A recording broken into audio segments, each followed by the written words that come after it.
വേലിയിപ്പോൾ ഇത് നമ്മുടേതെന്ന് പറിച്ച കറിവേപ്പിലയാണ് എൻ്റെ മക്കളെ. കറിവേപ്പിലാണ് നമ്മുടേതെന്ന് പറിച്ചാണ്. ഞാൻ അവിടെ ഇവിടെ എല്ലാം അങ്ങ് കറിവേപ്പ് വെക്കും. അപ്പോഴത്തേക്ക് നമുക്ക് ഓരോ ദിവസം നമുക്ക് ഓരോന്ന് ഇന്ന് പറിച്ചെടുക്കാൻ പറ്റും. അപ്പം കറിവേപ്പിൻ്റെ ഒക്കെ എവിടെ കണ്ടാലും എത്ര ഉണ്ടെങ്കിലും ഞാൻ വെക്കും.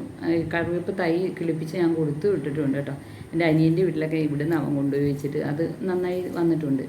അപ്പോഴത്തേക്ക് നാത്തൂനെ കിളിപ്പിച്ച് കൊടുക്കും, പക്ഷെ അവൾ സൂക്ഷിക്കത്തൊന്നുമില്ല, അവൾ പിടിപ്പിച്ചിട്ടില്ല. ഇപ്പം പിന്നെ പിടിച്ച് വരുന്നുണ്ട്. പിന്നെ അത് പറയാനല്ലേ ഞാൻ വന്നത്. എന്നാണെന്നറിയാം മക്കളെ, ഇത് നമ്മൾ പെണ്ണുങ്ങൾക്കെന്ന് പറയുമ്പോൾ പാത്രമൊക്കെ കാണുമ്പോൾ എത്ര കണ്ടാലും നമുക്ക് മതിയാവത്തില്ല. നമ്മൾ പാത്രങ്ങളൊക്കെ വാങ്ങിച്ച് കൂട്ടുവേ.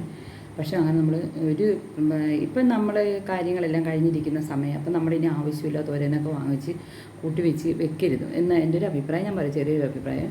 പാത്രം നമുക്ക് ഉപയോഗത്തിനുള്ള പാത്രങ്ങളുണ്ടെങ്കിൽ നമ്മൾ പിന്നെ അത് ആവർത്തിച്ച് വാങ്ങിക്കരുത്. ഇതൊക്കെ കുറച്ച് ആകുമ്പോഴത്തേക്കാണ്, കാലങ്ങളാണ് നമ്മളെ ഓരോ പാഠങ്ങൾ പഠിപ്പിക്കുന്നത്. ഓരോ കാര്യങ്ങൾ കഴിയുന്നവർക്ക് ആ കാര്യത്തെക്കുറിച്ചും അറിയാൻ പറ്റത്തുള്ളൂ. അപ്പോഴത്തേക്ക് ഇനിയിപ്പോഴെന്ന് പറയുന്നത് നമ്മൾ ഇച്ചിരി പൈസയൊക്കെ നമ്മുടെ കയ്യിൽ സേവ് ചെയ്യുക എന്നുള്ളതാണ് നമുക്ക് വേണ്ടത്. അല്ലാതെ നമ്മൾ അതും ഇതുമൊക്കെ വാങ്ങിച്ച് പൈസ വേസ്റ്റ് ആക്കരുത് എന്നാണ് ഞാൻ പറയാൻ ഉദ്ദേശിച്ചത്.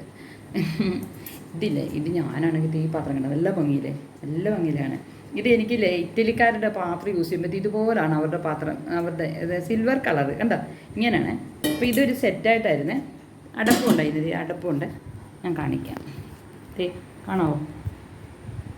അപ്പോൾ അടപ്പുണ്ട്. അപ്പോൾ ഇത് ഒരു 5 എണ്ണമായിരുന്നു. ഈ സെറ്റ് 5 എണ്ണമായിരുന്നു. ഇതിൻ്റെ താഴെ ഒരു വലുതുണ്ട്, പിന്നെ ഇതിൻ്റെ അകത്ത് 3 എണ്ണമായിരുന്നു. ആ 3 എണ്ണം ഞാൻ മൂക്കെടുത്ത്, പിന്നെ ഈ 2 എണ്ണമുള്ളൂ ഞാൻ ഉപയോഗിക്കുന്നത്. അപ്പോൾ എന്നെ പിള്ളേർ മഴക്കുറ, അമ്മച്ചി ഇനി പാത്രം വാങ്ങിക്കരുതെന്ന് പറയും. ഞാൻ പറയില്ല, ഞാൻ നിർത്തി മോനെ, ഇനി പാത്രമൊന്നും ഞാൻ വാങ്ങിക്കത്തില്ലെന്ന് പറയും. പക്ഷെ നമ്മൾ പെണ്ണുങ്ങൾക്ക് ഈ കാണുമ്പോഴത്തേക്കും ഒരു ആകർഷണം തോന്നും. അപ്പോൾ നമ്മൾ ഓർക്കണം, ഇത് അത്യാവശ്യമാണോ എന്ന് നമ്മൾ ചിന്തിക്കണം. അത് ഞാൻ ഉദ്ദേശിക്കുന്നത് നമ്മൾ മിഡിൽ ക്ലാസ് താഴെയുള്ള ഞങ്ങളെപ്പോലുള്ളവരുടെ കാര്യം ഞാൻ പറയുന്നത് കേട്ടോ.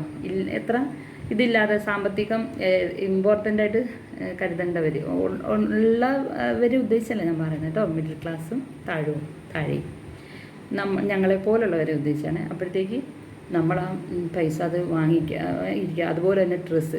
അമ്മയൊക്കെ ഉള്ള സമയത്തേക്ക് അമ്മയുടെയൊക്കെ നിയന്ത്രണത്തിലായിരുന്നു ഞാനിവിടെ പിള്ളേരുമായിട്ട് വളരുമ്പോൾ. അമ്മയും അച്ഛൻ്റെ എപ്പോഴും ഉണ്ടായിരുന്നു കൂടെ. എപ്പോഴെന്ന് വെച്ചാൽ വീട് ആങ്ങളമാർ 4 പേരുണ്ട്, അടുത്താണ്. ഒരു 4 കിലോമീറ്റർ ഉള്ളിലാണ് ആങ്ങളമാർ 4 പേരും ഞാനും താമസിക്കുന്നത്.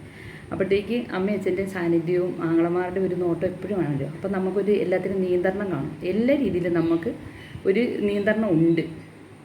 അപ്പോഴത്തേക്ക് പിന്നെ അമ്മ ഒത്തിരി ഡ്രസ്സൊക്കെ വാങ്ങിക്കുമ്പോഴും അമ്മ പറയും, മോനെ ഡ്രസ്സൊക്കെ നമുക്ക് ആവശ്യത്തിന് ധരിക്കാനേ വാങ്ങിക്കാവുള്ളൂ. കാരണം എന്നിട്ട് പൈസയാണ് നമ്മൾ സമ്പാദിച്ച് വെച്ചിട്ട് ഓരോന്നും ഉണ്ടാക്കണം. ഇപ്പം ഞങ്ങളെ സംബന്ധിച്ച് പറയുകയാണെങ്കിൽ ഞങ്ങൾക്ക് സ്ഥലം തൊട്ട് വാങ്ങിക്കണമായിരുന്നു. വീട് വെക്കാനായിട്ട് സ്ഥലം വാങ്ങിച്ച്, പിന്നെ വീട് വെച്ച്, പിന്നെ മക്കളുടെ പഠിത്തം, ഇതൊക്കെ ഒരാളുടെ പൈസ നിന്ന് വരുമ്പോഴത്തേക്ക് നമ്മൾ ശരിക്കും ശ്രദ്ധിച്ചാൽ നമുക്ക് എല്ലാ കാര്യങ്ങളും എത്തിപ്പെടാൻ പറ്റത്തുള്ളൂ. അല്ല അപ്പോഴൊക്കെ നമ്മൾ ലാവിഷായിട്ട് കണ്ണിൽ കാണുന്നതൊക്കെ വാങ്ങിച്ചു കൊടുത്തും ജീവിച്ച് നമുക്ക് അതൊന്നും സാധിക്കത്തില്ല. അപ്പോഴത്തേക്ക് അതൊക്കെ അവരുടെ ഗൈഡൻസിൽ വന്നുകൊണ്ടാണ് എനിക്കതെല്ലാം സാധിച്ചെന്ന് ഞാൻ എപ്പോഴും ഭഗവാനോട് പറയും. പിന്നെ നമ്മൾ ഭഗവാന് തുല്യമായിട്ട് നമ്മുടെ പേരൻസിനെ കരുതി പോവുക, എപ്പോഴും നല്ലത് വരുള്ളൂ. ഇത്രയുള്ളൂ പറയേ.